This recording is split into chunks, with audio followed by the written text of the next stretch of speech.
அஸ்ஸலாமு அலைக்கும். எல்லாரும் எப்படி இருக்கீங்க? இன்னைக்கு ராகி இட்லி மாவு செய்யலாமா? 1 கிளாஸ் முழு கேப்பை எடுத்துக்கோங்க. அதாவது ராகி தான். 1 கிளாஸ் இட்லி மாவு எடுத்துக்கோங்க. வீட்டில் உள்ள அரிசி சேர்த்தா நல்லாவே வராது.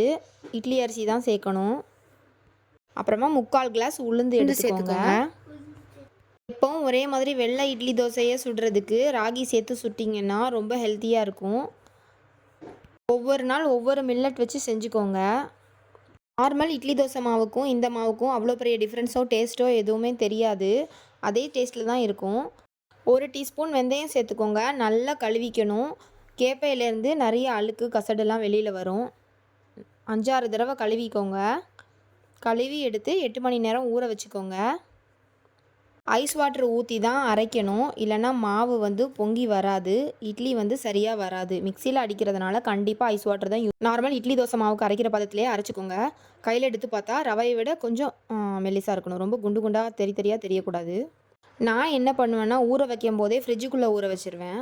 நைட்டு ஊற வச்சிட்டேன்னா காலையில் எழுந்திரிச்சு அரைச்சிருவேன். அப்புறமா அந்த நாள் நைட்டுக்கு இட்லியோ தோசையோ ஊற்றிக்கலாம்.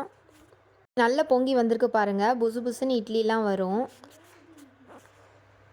தோசையும் நல்ல மொறுமொறுன்னு முருகலாக வரும். நல்ல நெய்யோ இல்லைன்னா நல்லெண்ணெய்யோ சேர்த்து ஊற்றிக்கோங்க. தக்காளி சட்னி, கொத்தமல்லி சட்னி எல்லா சட்னிக்குமே நல்லாயிருக்கும். சாம்பார் கூட சூப்பராக இருக்கும். தடவை ட்ரை பண்ணிட்டீங்கன்னா நீங்கள் அடிக்கடி இதே தான் பண்ணுவீங்க. வெள்ளை கலர் இட்லி தோசை மாவே மறந்துடுவீங்க. இப்போல்லாம் நிறைய பேர் மில்லட்டில் இட்லி தோசை மாவு ஊற்ற ஆரம்பிச்சிட்டாங்க. இன்னும் எத்தனை பேர் ட்ரை பண்ணிகிட்ருக்கீங்க? இன்னும் எத்தனை பேர் வெள்ளை கலர் இட்லி தோசை மாவே யூஸ் பண்ணிகிட்ருக்கீங்கன்னு சொல்லுங்கள். வாரத்தில் ஒரு நாள் வெள்ளை இட்லி தோசை மாவு யூஸ் பண்ணிக்கலாம். மற்ற டைம்லாம் கம்பு, கேழ்வரகு, தெனை, குதிரைவாளி எல்லாத்துலேயுமே இட்லி தோசை பண்ணலாங்க. நீங்களும் ட்ரை பண்ணி பாருங்கள் கண்டிப்பாக. இட்லி தோசை மாவை அரைச்சி 1 வாரத்துக்கு ஃப்ரிட்ஜில் வச்சு யூஸ் பண்ணாதீங்க. ஒவ்வொரு நாள் ஒவ்வொரு ரகமாக செய்யலாம். ஒரு நாள் பச்சை பயிறு தோசை பண்ணுங்கள். ஒரு நாள் ராகி இட்லி பண்ணுங்கள். ஒரு நாள் கம்பு இட்லி பண்ணுங்கள். ஒரு நாள் தெனை இட்லி பண்ணுங்கள். நவதானிய இட்லி தோசை மாவு நம்ம சேனலில் இருக்குது பாருங்கள்.